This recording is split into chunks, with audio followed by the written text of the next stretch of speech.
I hate coriander. And I know I'm not alone because there's a whole Facebook page dedicated to the hate of coriander. Everywhere else in the world, I'm not even sure about that. Other places in the world, predominantly North America, also call this cilantro. And I had a quick Google search and I found out that the only reason they call it cilantro is because that is what coriander is in Spanish. So there, fun fact number 5. Let's try that again. I don't hate coriander. I think it's a marvellous plant. But I really hate the taste of coriander and cilantro being the same thing. I'm one of those people where coriander tastes like soap. It's just, as soon as you take a mouthful of dish that's been served with coriander, that's all you can taste. It overrides everything else. But having said that, I know there's a lot of you who do like coriander, and it's also not that easy to grow. Even though I hate coriander, I still grow it. My daughter likes it. I think my wife likes it. I'm not real sure because I never put it in anything. So it's fairly easy to grow, it's fairly easy to plant, but it can be a little bit difficult to grow, which I'll get to in a minute. But for now, there's 3 ways that we can grow it. We can grow it as a microgreen, which means you will be cropping rather quickly. You can just knock the top off and throw it in whatever you like. Secondly is in a pot where you can let it grow a little bit longer. So the microgreen you harvest, then this one you harvest, and you can also just plant it straight out into the garden. But firstly, it's a fairly big seed. I hope you can see that all right. But it's a bit like beetroot. It's not just a single seed, it's a compound seed. So there's like 2 or 3 little seeds inside of each one of what is known as a seed. Some people soak them and separate them, but I'm not going to. I'm just going to put them straight in to the potting mix. Now this is the potting mix I've used. I have added, so it's about 1/3 of coarse washed river sand to 2/3 of potting mix, just to help it drain and also draw in a bit more moisture at the same time. I think a lot of commercial grade potting mix benefit greatly from adding some coarse washed river sand to them to help bulk them out, fill them up, and help with the drainage and the retention of moisture in the potting mix. But all I'm going to do is just scatter these guys on top. I might get a few more. There's 100 seeds in a packet, so it's $2.50 a packet. I'm not going to send you broke in a great way. Just press the seeds into the surface and cover about 1/4 inch, 5 mils,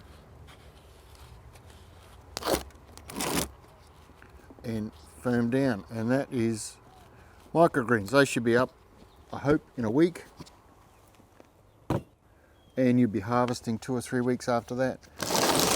Now the larger pot, the only reason I've got a larger pot is then I can grow a larger plant and harvest over a longer period. So we're trying to draw out the time frame between planting and getting your first taste of coriander through to the end, and lengthening it as much as possible. Secondly, into the pot, 4 or 5 seeds is all we're going to need. Space them 1/2 inch or so apart. One for good luck in the middle, and that's that. Cover again, about the same, about 1/4 inch. Job done. Now, I'll water these, obviously, and keep them moist. So probably a daily watering. The weather's not too bad at the moment, it's not too hot. A daily watering, and they should be up in no time. Now, the hard part about growing coriander is that it likes to bolt to seed, which means basically as soon as it gets out of the ground, it just goes straight to seed. You don't get any leaf or hardly any leaf and there's not much of a harvest. How you can avoid this is by not stressing the plant. So to grow coriander in your garden, plant it direct. Don't try and transplant out of a punnet or anything like that in the garden. The disturbance, no matter how small, no matter how careful you are, put it in the ground and straight to seed, and you've blown your harvest. So direct sow coriander into your garden. And the other thing you don't want to do is stress them. So you don't want to overwater them or underwater them. And you also want to grow them in the cool of the year. So autumn, winter and early spring. For me here, if you're cooler than my area, you can probably extend that a little bit either way. But summer, it's not going to happen. They're just going to bolt straight to seed. They don't like the heat. So anywhere like today, I think it's going to get to about 20 degrees Celsius.